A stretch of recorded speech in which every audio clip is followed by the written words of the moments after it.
The Rolls-Royce Cullinan sat on our new driveway like a promise kept. Petra gold paint caught the late afternoon Colorado sun, throwing soft reflections across the garage door of 47 Maple Crest Lane. I walked around it slowly, checking for scratches from the transport company, running my fingers along the hood the way you might touch something sacred. My wife, Cheryl, had saved for this car since her first year as a patrol officer.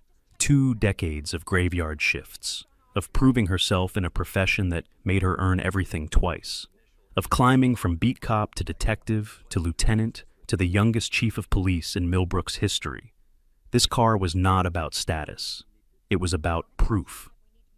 I heard footsteps behind me and turned to see her stepping out from the front door, phone pressed to her ear, voice calm but edged with authority.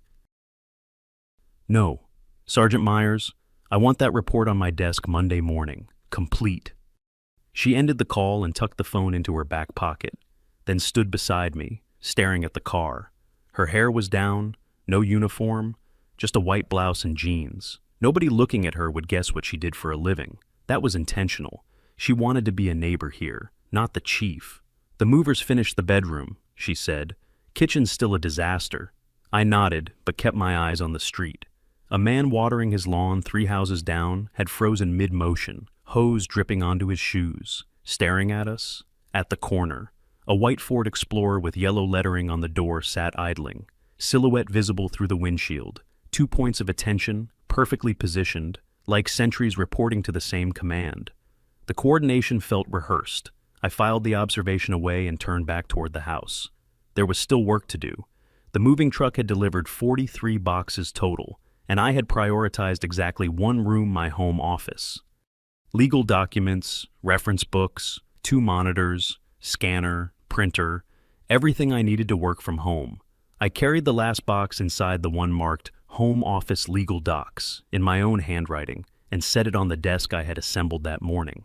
Somewhere in that box was a digital recorder, a gift from colleagues after I won an HOA lawsuit for a client 5 years ago. Back then, I thought I would never need it for myself. The thought returned now with less certainty.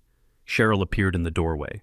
"Community security," she said, nodding toward the window. "That Explorer. Logo says Pinecrest something." She did not sound concerned, just observational. I made a mental note and continued unpacking. The doorbell rang at 6:47. I remember the time because I had just synced my phone to the new Nest camera system I was installing above the front porch. The footage would later show a man in his late 40s approaching our door with the posture of someone who believed he owned whatever ground he walked on. I opened the door and found myself looking at a thick neck stuffed into a black polo shirt, the words Pinecrest Security embroidered in gold thread across the chest, cargo pants, combat boots, a radio clipped to his belt, a flashlight heavy enough to double as a weapon. His name, I would learn, was Derek Simmons. "You are the new owner of 47 Maple Crest," he asked. No greeting, no smile, just a statement dressed as a question. "Russell Walker," I said. "Yes." He glanced up at the camera I had been installing, then back at me.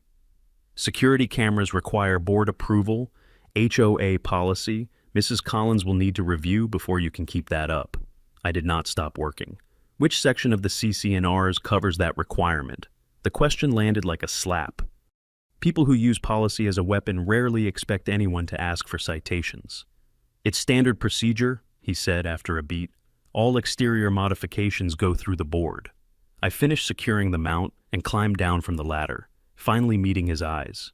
He was taller than me by 2 inches, heavier by 40 pounds, and clearly accustomed to using both facts to intimidate. "I will review the CC&Rs and bylaws tonight," I said. "If there is a relevant provision, I will comply with proper procedure." He did not like that answer. I could see it in the way his jaw tightened, the way his hand drifted toward the flashlight on his belt, but he did not push further. Instead, he pointed at the Rolls-Royce. "That vehicle is parked too close to the street. Front end crosses the property line. I will be documenting the violation." The car was entirely in my driveway. I had verified the survey documents before closing. But I said nothing, simply watched as he took a photograph with his phone. "Welcome to Pinecrest," he said, turning to leave. Then he stopped. Mrs. Collins, she is the board president, holds orientation meetings for new residents. Attendance is mandatory. He walked back to his Explorer without waiting for a response. I watched him drive away, then pulled out my phone and typed a note. Derek Simmons, no badge number visible, radio civilian grade, research Colorado security licensing. Cheryl appeared at my shoulder. Made a friend? She asked. Community Welcome Committee, I said. Apparently, our car is illegally parked on our own property, and our camera needs permission from someone named Mrs. Collins. Cheryl's expression did not change, but I knew her well enough to recognize the slight tension in her shoulders. We agreed, she said quietly. No badge, not for personal matters. I nodded. We handle this like citizens. And that night, I sat at my desk until midnight, downloading every publicly available document related to Pinecrest Estates Homeowners Association. Original CC&Rs from 2003, current bylaws, 3 years of meeting minutes, Colorado's Common Interest Ownership Act. I created a folder and named it Pinecrest HOA. Something told me I would be adding to it soon. 3 days into our new life at Pinecrest Estates, I learned exactly what kind of neighbor Abigail Collins would be. It was a Tuesday morning, just past 8. Cheryl had already left for the station in her department vehicle, leaving the Rolls-Royce parked on our driveway where it had sat since moving day. I was in my home office reviewing a merger contract when I heard a sound that every car owner recognizes instinctively, the sickening crunch of metal against metal. I was out the front door in 4 seconds. What I found made my stomach drop. A silver Mercedes SUV sat at an angle in the street, its front bumper crumpled, steam rising from beneath the hood. And my wife's Rolls-Royce, the car she had saved 20 years to buy, now had its rear quarter panel crushed inward like an aluminum can. The tail lights were shattered, glass sparkled across the concrete. The damage would later be estimated at $19,000. A woman stepped out of the Mercedes, mid-50s, brown hair cut in a sharp bob, silk blouse the color of pale roses, white linen pants, designer flats. Her makeup was immaculate. Her expression cycled through surprise, then calculation, then settled on something that looked almost like indignation. She did not check her own vehicle for damage. She did not ask if anyone was hurt. She simply stared at the Rolls-Royce and said, "Who parked this thing here? It is blocking the entire sight line from the street." I approached with my phone already in hand, camera app open. "This is my driveway," I said. "That is my wife's car. Are you injured?" She finally looked at me, scanning my face with the kind of assessment that determines within seconds whether someone deserves courtesy. Apparently, I did not. "I had to swerve to avoid a dog," she said, her voice clipped and certain. "Your car was positioned dangerously. The HOA has specific regulations about vehicle placement and sightline obstruction." I surveyed the scene. Her Mercedes had clearly drifted across the center line and struck a vehicle that was stationary, completely within the boundaries of private property. No dog in sight, no animal tracks, no evidence of any evasive maneuver except her own distracted driving. "The damage pattern shows your vehicle struck mine while it was parked," I said, keeping my voice neutral. "We should exchange insurance information and file a police report." She laughed, a short, brittle sound that suggested I had said something absurd. "A police report. You are the one who created this hazard. If anything, I should be filing a complaint against you for negligent property placement." I had encountered this tactic in boardrooms and depositions. Attack first, establish the narrative, force the other party to defend instead of stating facts. I refused to engage on those terms. "My vehicle is parked entirely on private property," I said. "I have survey documents and security cameras that recorded this incident." The mention of cameras changed her posture. I watched her eyes dart toward the Nest camera above my front door, watched her recalculate. She recovered quickly. "Footage can be manipulated," she said. "Anyone with a computer can edit video these days." A white Ford Explorer with Pinecrest security on the door arrived within 5 minutes. Derek Simmons stepped out and approached Abigail Collins with the deference of a subordinate, reporting to his commanding officer. "Mrs. Collins, I heard the impact from 2 streets away. Are you all right?" She straightened, composure fully restored now that her ally had arrived. "I am fine, Derek, but this vehicle has been causing problems since they moved in, parked too far forward, obstructing traffic flow, document everything. Derek turned to me with a look that suggested my guilt was already established.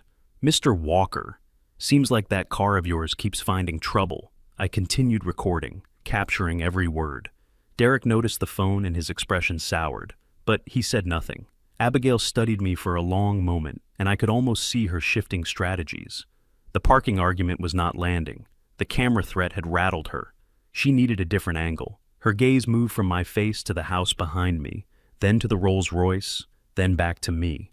Something new entered her expression, not just hostility, but suspicion sharpened into a weapon. "I am the president of this HOA," she said, stepping closer and lowering her voice. 12 years. My husband is a partner at Morrison & Associates, one of the most respected firms in this county. I know the mayor personally. I know everyone who matters in Millbrook. She paused, letting those credentials settle. Then her tone shifted to something almost conversational, almost concerned. "I have to say, though I have lived in this neighborhood a long time, and I have learned to notice things. People do not just buy cars like that on normal salaries. I have seen your type before. Flash money around, move into nice areas, think nobody asks questions about where it comes from." There it was, the accusation beneath the accusation. Not just negligent parking, but criminal wealth, drug money, fraud. The implication that my wife and I were outsiders who did not belong. I felt anger flare in my chest, but I let it pass without taking hold. Anger was precisely what she wanted. "Mrs. Collins," I said evenly, "you struck a parked vehicle while distracted. That is your liability under Colorado law. Your comments about the source of our income are defamatory, and this conversation is being recorded." She smiled thin, cold, and utterly confident. "Go ahead, call whoever you want." She pulled out her phone and began dialing. "But I will be calling first." I watched her press 3 numbers, 911, and I understood then that this was not about a car accident anymore. This was about territory, about control, about a woman who had ruled this neighborhood for 12 years and could not tolerate anyone who refused to bow. She had no idea who she had just declared war against. I listened as Abigail Collins spoke into her phone with the practiced urgency of someone who expected immediate compliance. "Yes, this is Abigail Collins at Pinecrest Estates, 47 Maple Crest Lane. I need to report a suspicious vehicle, a Rolls-Royce that I believe may be stolen. The owner has been aggressive and refuses to cooperate. Please send officers immediately." She ended the call and slipped the phone back into her pocket with the satisfied expression of someone who had just played a winning card. I lowered my phone slightly, but kept the camera running in my peripheral vision. There was nothing more to say to her. The facts were captured. The scene was documented. Now we waited. Derek Simmons positioned himself beside Abigail like a bodyguard, arms crossed, jaw set. The morning sun climbed higher. Somewhere down the street, a lawn sprinkler clicked through its rotation. The ordinary sounds of suburban life continued around us while this small war played out on my driveway. I called Cheryl. She answered on the second ring, her voice shifting immediately from professional to personal when she heard my tone. I explained the situation concisely: collision, blame reversal, 911 call alleging theft. There was a pause on her end, the kind of silence that meant she was processing multiple considerations at once. "I am not going to intervene," she said finally. "Let the system work, but document everything." I told her I already had. "And Russell," she added before hanging up, "do not mention my position, not yet." I understood the strategy. If we revealed that the car belonged to the chief of police, Abigail could later claim we had weaponized official influence. Better to let her commit fully to her false narrative first. I ended the call and settled into the particular patience that comes from years of waiting for opposing counsel to make mistakes. 2 patrol cars arrived 11 minutes later. The first officer to approach was a woman in her early 30s. Dark hair pulled back, posture professional. Her name tag read Torres. She surveyed the scene methodically: the damaged Mercedes, the crushed Rolls-Royce, the glass scattered across the concrete before addressing us. "We received a report of a suspicious vehicle. Can someone explain what happened here?" Abigail positioned herself as the victim immediately, her voice carrying just enough tremor to suggest trauma. "Officer, I was driving down the street when I had to swerve to avoid an animal. My car struck that vehicle, which has been parked improperly for days. When I tried to discuss the situation, this man became hostile. And frankly, officer, I have real concerns about that car. It appeared in this neighborhood a few days ago. Nobody here owns anything like it, given its value. I have to wonder if it is connected to something illegal drugs, perhaps, or organized crime. We do not know anything about these people. The accusation had escalated from suspicious to stolen to drug money in under a minute. I noted how smoothly she leaped, how naturally she wove criminality into her narrative. Officer Torres listened without expression, then turned to me. Sir, identification and vehicle registration, please. I handed over my license and retrieved the registration from the Rolls-Royce while Torres's partner ran the plates through their system. The entire verification took less than 2 minutes. Torres examined the documents, glanced at her partner's screen, and handed everything back. Vehicle is registered to Cheryl Walker at this address. No theft reports, no flags. She made a note and looked at me. Your version of events. I kept it brief, heard the collision from inside, found the Mercedes had struck my wife's parked car. The driver refused to exchange insurance information, and instead called the police with false allegations. I mentioned the security camera footage without elaboration. Abigail's composure cracked. Officer, you cannot possibly be taking his word over mine. I have lived in this neighborhood for 15 years. I am a community leader. These people are strangers who show up with a car worth more than most houses here, and you are just going to accept their story. Derek stepped forward. I can vouch for Mrs. Collins. I handle security for Pinecrest. The Walkers have been uncooperative since they arrived. Torres looked at him with the flat assessment of someone who had heard countless such endorsements. Are you licensed through the state as security personnel? The question hung in the air. Derek's hesitation lasted just a beat too long. I am a volunteer, community service. Torres made a note but did not pursue it. She turned back to Abigail. Mrs. Collins, the vehicle is legally registered to residents of this address. It is not stolen. Your own account indicates you struck a parked car while swerving. I will be issuing a citation for failure to maintain a lane. You can contest it in court. Abigail stared at her with the expression of someone whose reality had just been contradicted by an employee who forgot her place. This is not finished, she said, her voice dropping to something quieter and more dangerous. I will be speaking to your supervisor and your chief. I promise you that. Torres's face remained neutral, but something flickered in her eyes, a recognition I could not quite interpret. She glanced at the registration one more time. Cheryl Walker, the name of the woman who had become chief of Millbrook Police Department 2 weeks ago. I wondered if Torres had made the connection, if she understood the irony of Abigail threatening to complain to the very person whose car she had just damaged, and whose character she had just defamed. That is your right, ma'am, Torres said evenly. Report will be filed by the end of the day. She returned to her patrol car without another word. I stood in my driveway and watched them leave first the patrol cars, then Derek's Explorer, and finally Abigail in her damaged Mercedes, driving slowly as if the car might fall apart at any moment. The glass still glittered on my concrete. The Rolls-Royce still sat wounded in the morning light, but something had shifted. Abigail Collins had filed a false police report. She had implied my wife was a drug dealer. She had done it on camera, in front of witnesses, and on the record. The question was not whether she had overplayed her hand.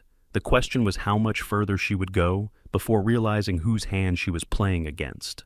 Cheryl came home that evening to find the Rolls-Royce still sitting on the driveway, its crushed rear quarter panel illuminated by the porch light. She walked past me without a word and stood beside the car, running her fingers along the edge of the damage. I watched her jaw tighten, watched her breathe slowly through her nose the way she did when she was forcing herself not to react.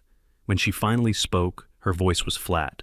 Torres filed her report. A citation was issued for failure to maintain a lane. Insurance has been notified. I stepped outside to join her. And the false accusations? She shook her head. DA is reviewing, but proving criminal intent on a misdemeanor is not worth their resources.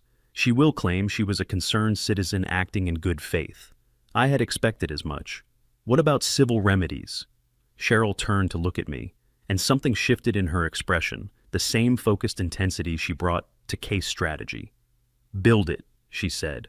Properly, through the system, as private citizens with legitimate grievances. The distinction mattered. We would not leverage her position. We would use the same tools available to anyone. The difference was that I knew how to use them. That night, I began the real work. The Nest camera footage was my starting point. I reviewed it frame by frame until I found the moment that mattered. 8:17 in the morning. Abigail's Mercedes drifting across the center line, her face angled downward, her right hand raised near her ear. Phone, not a dog, not an obstacle, just a distraction.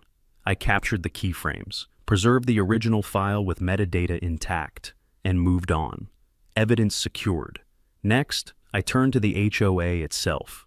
Public records yielded the original CC&Rs from 2003 alongside every subsequent amendment. Comparing them took hours, but the pattern emerged clearly.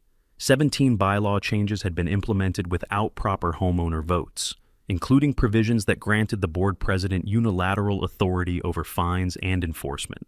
Each modification violated specific sections of Colorado's Common Interest Ownership Act. Abigail Collins had spent 12 years quietly rewriting the rules of her small kingdom. No one had challenged her. I documented each discrepancy in a spreadsheet with statutory citations. Wayne Wilson lived 4 houses down, real estate attorney, mid-40s. His name scattered through HOA meeting minutes as someone who occasionally raised procedural objections before being outvoted. I found him in his home office surrounded by title documents and zoning maps. He was guarded when I introduced myself, choosing his words carefully, clearly aware that any conversation might reach Abigail within hours. But when I showed him my analysis of the bylaw violations, his posture changed. He leaned forward, scanning the spreadsheet, and I watched professional recognition replace personal caution. "You found the amendment dates?" he said. "I have been trying to prove quorum failures for 3 years, but I could never get the attendance records." He pulled a folder from his desk, his own research, incomplete but corroborating.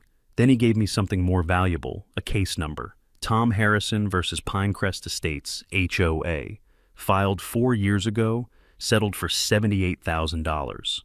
"Harassment and selective enforcement," Wayne explained.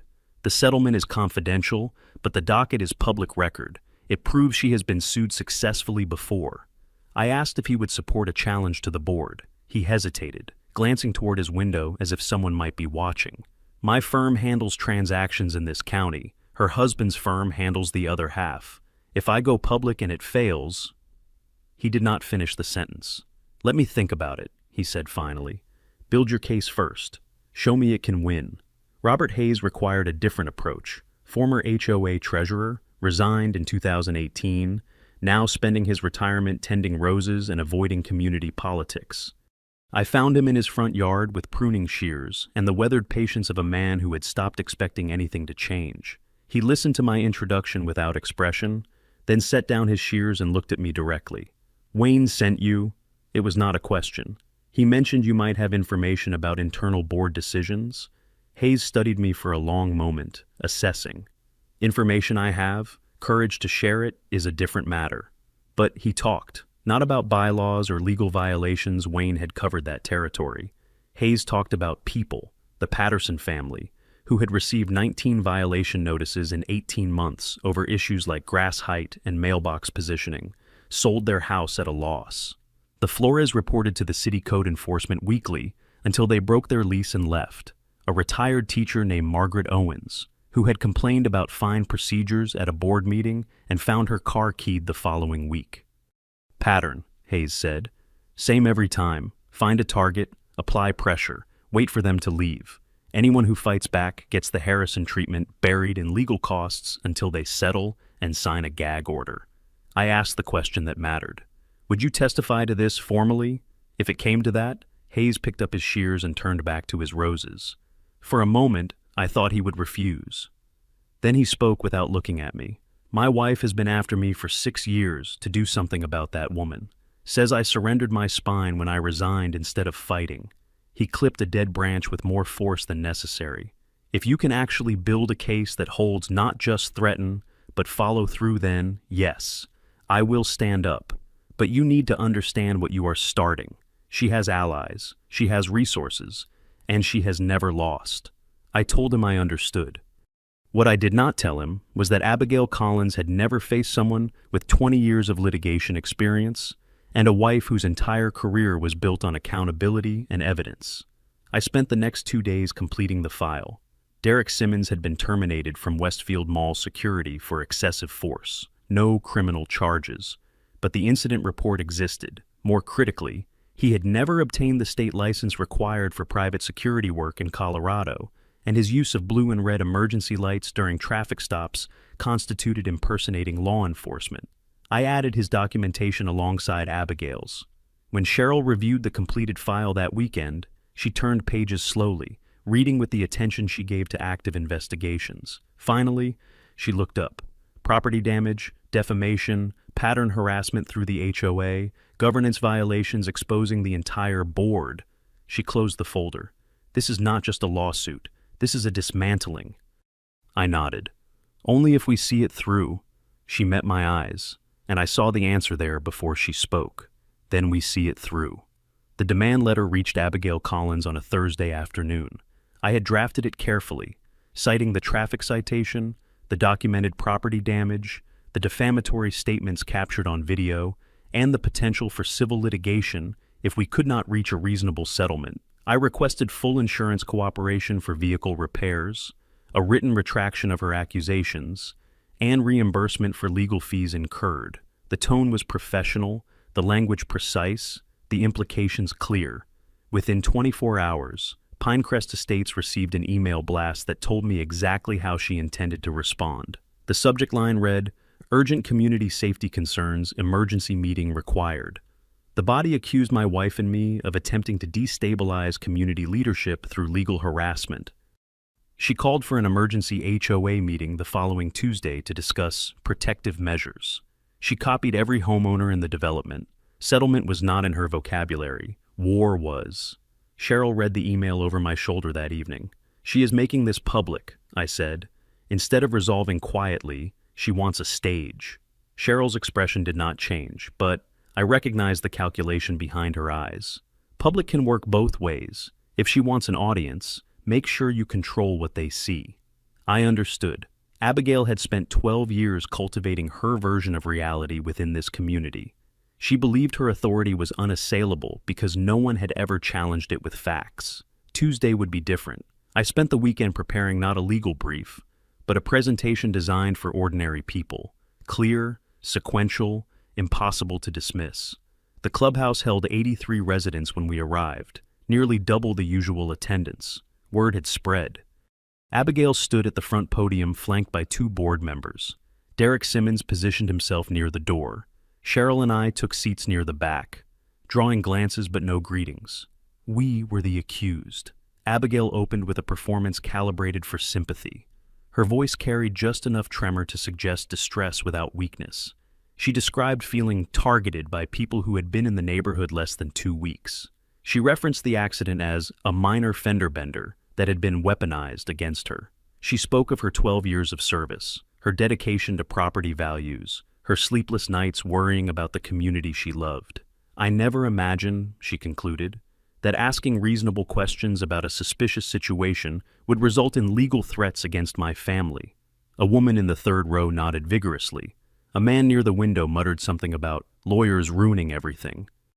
And the room was not uniformly hostile, but neither was it friendly. I raised my hand. "May I respond?" Abigail's expression flickered. Refusing would look worse than allowing it. 2 minutes, Mr. Walker, this is not a courtroom." I stood and walked forward, stopping where I could see faces clearly. "Last Tuesday morning, Mrs. Collins struck my wife's parked car. I have security footage showing her looking at her phone at the moment of impact." I paused. A few people shifted, others leaned forward. Instead of exchanging insurance information, she called 911 and reported our vehicle as potentially stolen. On that recorded call, she suggested my wife might be involved in drug trafficking. The room's energy changed. Gasps from one side, skeptical murmurs from another. "Where is this footage?" someone called out. "If it exists, show us." A fair challenge. "I have offered to share it with anyone who wants to verify," I said. "The police report is public record. It cites Mrs. Collins for failure to maintain the lane. These are not allegations, they are documented facts. I let that settle before continuing. But this is not just about one incident. There is a pattern here. 4 years ago, a resident named Tom Harrison filed a lawsuit against this HOA. Recognition flickered across several faces. Wayne Wilson stood up before I could continue. The Harrison case settled for $78,000. I have the docket number. The HOA's insurance premiums increased by 40% the following year. Every homeowner in this room paid for that settlement. The murmurs grew louder. A man near the back raised his voice. That was resolved years ago. Why bring it up now? Robert Hayes answered him from the middle of the room. Because the behavior never stopped. I was the treasurer. I watched it happen. The Pattersons received 19 violation notices in 18 months, grass height, mailbox positioning, and garbage can visibility, manufactured complaints until they sold at a loss. Linda Hayes stood beside her husband. Margaret Owens questioned the fine procedures at a board meeting. Her car was keyed the next week. No one was ever held accountable. A woman I did not recognize spoke next, her voice tight with long-suppressed frustration. I was fined $200 last year for a holiday decoration that supposedly violated guidelines. When I asked to see the guidelines in writing, I was told the board had discretionary authority. I paid because fighting seemed pointless. The room was fracturing. Abigail's supporters looked uncertain. Her opponents were finding their voices, but not everyone was convinced. This sounds like a lot of grievances being dumped at once, said a man in a golf shirt near the front. How do we know this is not just coordinated complaining? I nodded, acknowledging the question. Fair. So, let me focus on what is verifiable. The bylaws have been amended repeatedly without the homeowner votes required by state law. Your head of security has no license to operate in Colorado and has used illegal emergency lights to stop residents. I have documentation for all of it. Derek's face went pale. He took a half step toward the exit, then froze when he realized people were watching. Abigail seized the moment of uncertainty. Enough. This is exactly what I warned you about, a calculated attempt to tear apart everything we have built together. Her voice had lost its tremor, replaced by something harder. I have protected this community for 12 years. I have kept out the wrong elements. I have maintained standards when others wanted to let them slide. She stopped herself a beat too late. The unfinished thought hung in the air. Kept out whom? The wrong elements. Several faces in the crowd shifted from uncertain to uncomfortable. I am done entertaining this circus, she said, pulling out her phone. If the board will not act, I will call people who will. Police, now. She dialed 911 for the second time in a week. She was weaponizing emergency services against us. But this time, 83 witnesses were watching, and this time, she was about to discover exactly who she had been threatening all along. The room fell silent as Abigail pressed the phone to her ear. Her voice carried across the clubhouse with deliberate volume, ensuring everyone heard. Yes, this is Abigail Collins at Pinecrest Estates Clubhouse. I need officers immediately. There are individuals here disrupting a private community meeting, making threats against residents. Please send someone now. She ended the call with the satisfaction of someone who believed reinforcements were coming. Several residents exchanged uncertain glances. A few moved toward the exits, not wanting to be present when police arrived. The man in the golf shirt looked at me with something between sympathy and wariness. Cheryl had remained seated throughout the meeting, silent, observing. Now she rose slowly from her chair and walked forward through the center aisle. People stepped aside without being asked. She stopped beside me, turned to face the room, and pulled out her phone. Dispatch, this is Chief Walker, badge number 001. Cancel the priority response to Pinecrest Estates Clubhouse. I am on scene. There is no emergency. Her voice was not raised, not aggressive, simply absolute. The silence that followed seemed to pull all the air from the room. Abigail's expression shifted through confusion, then recognition, then something that looked like vertigo. Chief Walker, she repeated, the words barely forming. Cheryl did not acknowledge her. She addressed the room instead, her tone measured. My name is Cheryl Walker. I am the Chief of Police for the Millbrook Police Department. I took office 3 weeks ago. The vehicle that Mrs. Collins damaged and reported as stolen is my personal car, purchased with 20 years of savings from my career in law enforcement. She let that settle. I did not want to reveal my position. My husband and I moved here hoping to be ordinary neighbors, but Mrs. Collins has now called 911 twice in 8 days to make accusations against me that she knew were untrue. That is not a misunderstanding. That is a crime. The crowd's energy transformed, not the uncertain murmurs from before, something sharper, more visceral. The woman who had been fined for holiday decorations covered her mouth with her hand. Robert Hayes nodded slowly. Wayne Wilson was already typing on his phone. Abigail stood frozen at the podium, her composure dissolving in real time. The confident community leader who had commanded this room for 12 years now looked like someone who had stepped through a door expecting solid ground and found empty air instead. "I did not know," she managed. "She never said anything. How was I supposed to—" Cheryl cut her off. Still calm, still controlled. Would it have mattered? Would you have been honest about the accident if you knew who I was?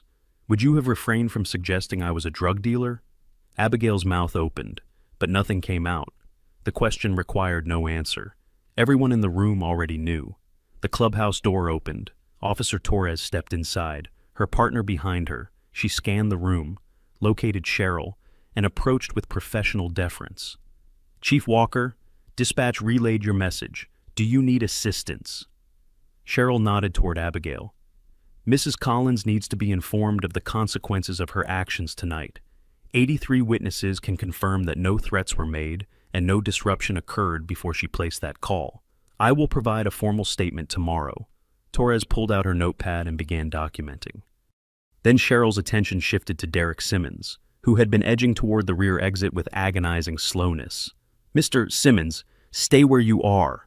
Derek froze mid-step. Every eye in the room found him. He looked like a man who had suddenly remembered there was nowhere to run. "Officer Torres," Cheryl continued, "Mr. Simmons has been conducting unauthorized traffic stops using illegal emergency lights. I have video evidence. That is impersonating law enforcement." The charge landed with visible impact. Derek's face went slack. "I was just helping the community," he said, his voice thin.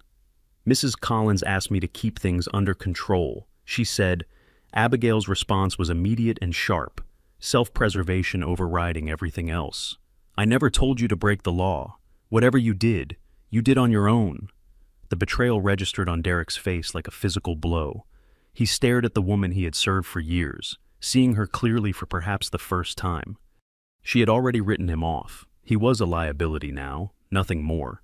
Torres approached Derek with professional efficiency. "Sir, turn around and place your hands behind your back. You are under arrest. You have the right to remain silent.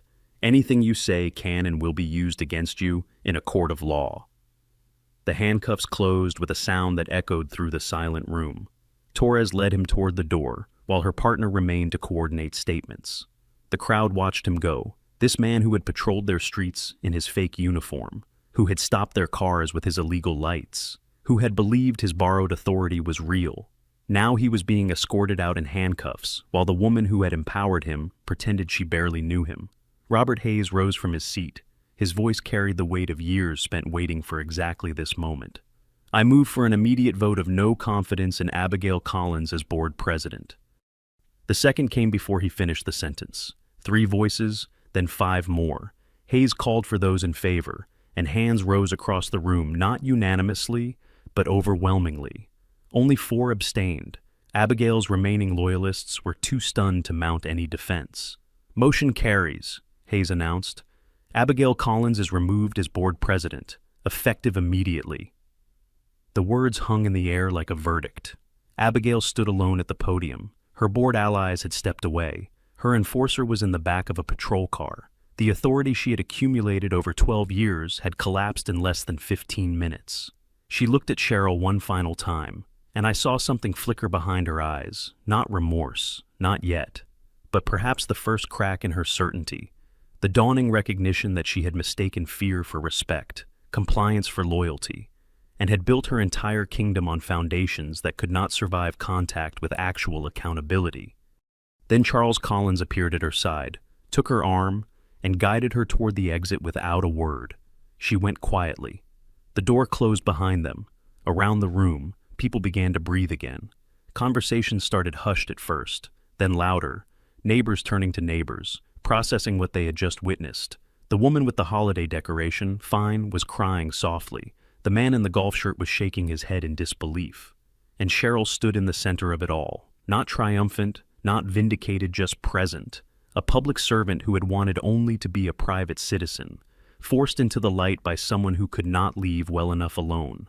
The system worked, not quickly, not dramatically, but with the grinding certainty that comes when evidence is overwhelming and accountability is unavoidable. Derek Simmons was the first to fall.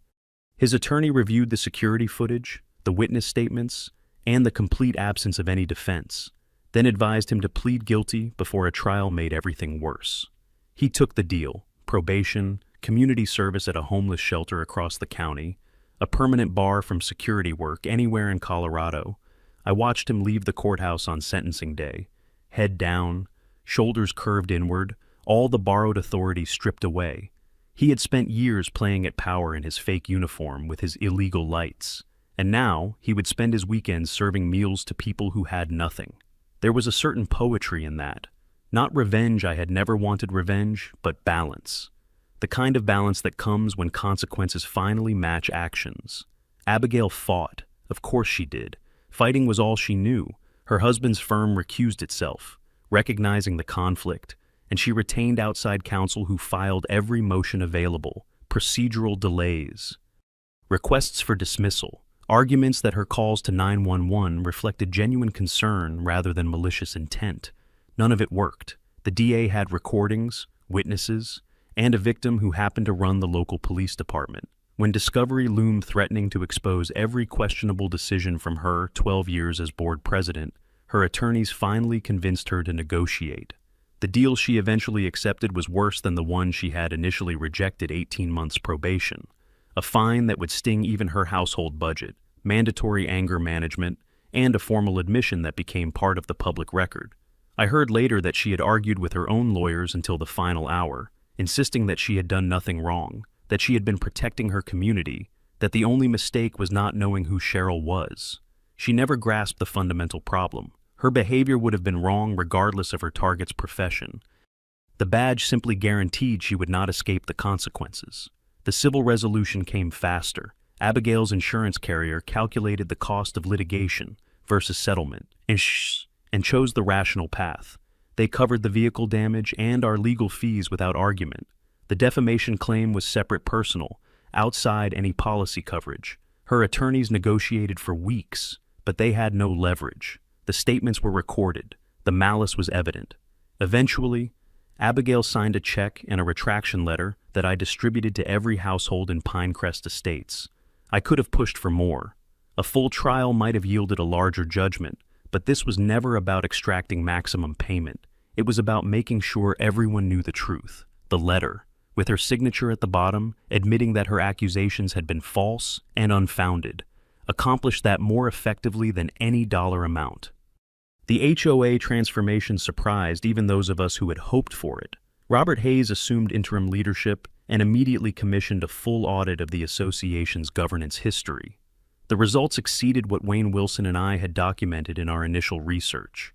We had identified 17 improper amendments. The auditors found 2 more buried in procedural language that had escaped our review provisions that expanded board authority to levy special assessments without homeowner approval. 19 total violations of state law, exposed and voided in a single board resolution. The refunds went out within a month. Families who had paid fines under invalid rules received checks. The security patrol position was eliminated. Mandatory orientation became optional. Wayne joined the reformed board as an unpaid advisor, ensuring that future decisions would actually comply with the statutes they were supposed to follow. At the first open meeting under new leadership, residents asked questions and received honest answers. Several people told me afterward that they had forgotten what functional governance felt like. The for sale sign appeared on the Collins lawn 6 weeks after the clubhouse incident. Number 12, Maple Crest Lane, priced to sell quickly. I learned the details the way everyone else did, through neighborhood gossip and the listing that appeared online. They were moving to Arizona, starting over, running from the wreckage of everything Abigail had built and destroyed. A few days before closing, Charles Collins approached me while I was checking the mail. He looked diminished. the confident attorney replaced by a man carrying weight he could not set down. "Mr. Walker," he said, and then paused, as if the words he had rehearsed had abandoned him. I waited. He found his way eventually. "We are leaving. I wanted to say I should have stopped her. Years ago. I told myself it was community politics, that she cared about standards, that it was not my place to interfere with how she ran things." He looked at the ground. I was wrong. I considered my response carefully. Anger would have been easy but pointless. This man had not filed false reports or called my wife a criminal. He had simply looked away while someone else did. That was a different kind of failure, more common. Less dramatic, but failure nonetheless. "You were wrong," I agreed. "But she made her own choices. You did not make them for her." He nodded slowly, accepting the limited absolution I was offering. "She still does not understand," he said quietly. "She thinks the mistake was not knowing who your wife was, not the behavior itself. She believes if she had known, she would have acted differently, and that would have made everything acceptable." That assessment matched everything I had observed. In Abigail's mind, the sin was miscalculation, not malice. She had simply targeted the wrong person, given another victim someone without connections, without resources, without a spouse who knew how to build a case she would have won. She had won before, many times. The Pattersons, the Flores, all the others who had been ground down and driven out. She was not sorry for what she had done. She was sorry it had finally cost her something. "Good luck in Arizona," I said. It was not forgiveness. It was simply an acknowledgement that his chapter in my life was ending, and I was willing to let it close without further conflict. He walked back toward his house, where movers were loading boxes into a truck.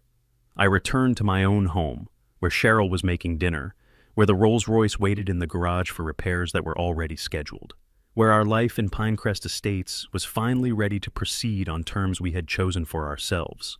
The body shop called on a Saturday morning to say the car was ready. Cheryl picked it up alone while I handled yard work, and I heard the engine before I saw her turn onto Maple Crest Lane. She pulled into the driveway and stepped out without closing the door. Just stood there looking at what had been returned to her. New quarter panel, new taillights, Petra gold paint without a single visible flaw. She ran her hand along the rear bumper once, nodded to herself. And that was it. No ceremony, no lingering. She had reclaimed what was hers, and now it was simply her car again. She drove it to work the following Monday like nothing had ever happened. That was Cheryl. She did not dwell. She moved forward. The neighborhood took longer to find its new shape. Robert Hayes won the spring election for board president, but not unanimously. 22% of voters still cast ballots for Abigail's former ally Nancy Cho, whether out of loyalty or simply resistance to change. Hayes did not seem bothered. He had lived through worse odds. His first project was a community garden on the unused lot behind the clubhouse, something Abigail had blocked for years. The raised beds went in over a single weekend, volunteers showing up in numbers that surprised everyone. Not all of them had been part of the coalition that brought Abigail down. Some had stayed neutral during the conflict, watching from the sidelines, unwilling to commit until they saw which way the wind was blowing. Now they wanted to participate in building something new. I understood the impulse even if I could not entirely respect the timing. Progress required allies, and allies did not always arrive when you needed them most. Our own integration was uneven. Some neighbors warmed quickly.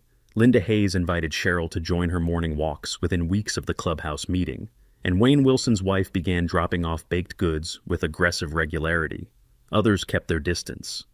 The man in the golf shirt who had challenged me during the confrontation nodded politely when we passed, but never initiated conversation. A couple on the next street crossed to the opposite sidewalk once when they saw us approaching, then seemed embarrassed by their own reaction and overcorrected with excessive friendliness the next time.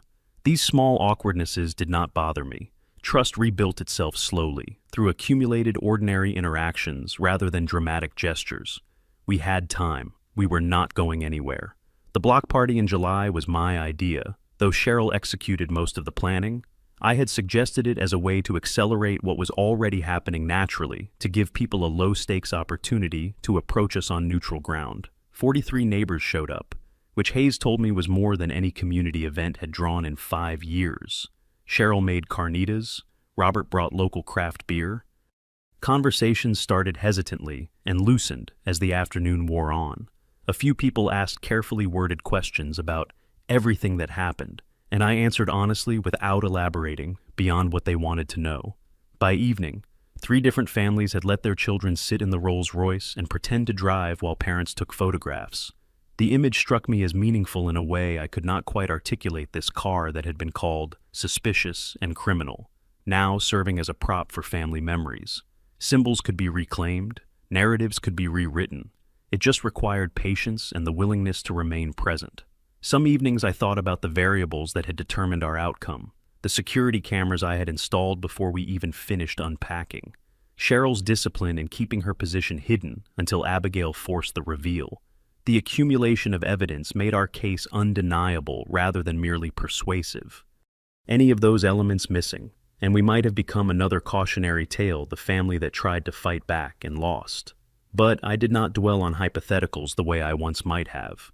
The file I had built during those intense weeks still sat in my desk drawer, closed, its purpose complete.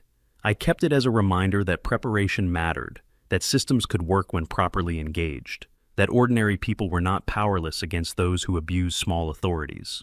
Occasionally, I wondered if I would need to open that file again someday, in some future conflict I could not yet imagine. The thought did not trouble me. I knew now that I was capable of the fight. The new owners at number 12 had 2 children and a swing set, and no apparent interest in neighborhood politics. I watched them unload their moving truck on a bright morning in May and felt nothing in particular, not satisfaction, not vindication, just the neutral observation of change completing itself. Cheryl and I never told them the history of their house. There was no reason to burden them with ghosts they had not created. The Collins name faded from neighborhood conversation within months, mentioned only occasionally, and then only by longtime residents explaining context to newer arrivals. Abigail completed her probation somewhere in Arizona. Charles, I heard third hand, had retired from his firm. Their story continued without us, as ours continued without them. Cheryl came home from work one evening in late autumn and found me on the back patio, watching the last light fade through the oak tree at the property line. She sat beside me without speaking, and we shared the silence the way long-married couples learn to do. Eventually, she said, the department is nominating me for the State Leadership Award, something about community relations and ethical conduct. I looked at her.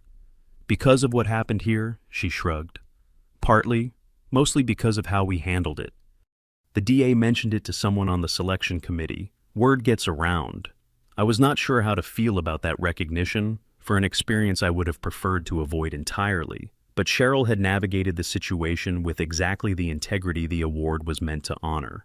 She had refused to use her position for personal advantage. She had trusted the system even when it would have been easier to circumvent it. She had been a citizen first and a chief second, and the distinction had mattered. Do you regret it? I asked. Any of it. She considered the question seriously, the way she considered everything. I regret that it happened. I regret that we had to fight for something that should have been given freely, just the chance to live somewhere without being harassed. But I do not regret how we responded. We did it the right way. She paused. And we won. The word landed differently than I expected. Not triumphant, just factual. We had entered a conflict we did not choose, conducted ourselves with discipline and integrity, and emerged with our home, our reputation, and our marriage intact. The community was better for what had been exposed and removed. The systems we had trusted had ultimately delivered. That was not a small thing. It was, in fact, exactly what justice was supposed to look like: imperfect, slow, dependent on evidence and persistence, but real. The patio light clicked on automatically as darkness settled. Inside, dinner was waiting. Tomorrow was Sunday, and we had no plans beyond the ordinary routines of people who belonged where they lived. I stood, offered Cheryl my hand, and we went inside together.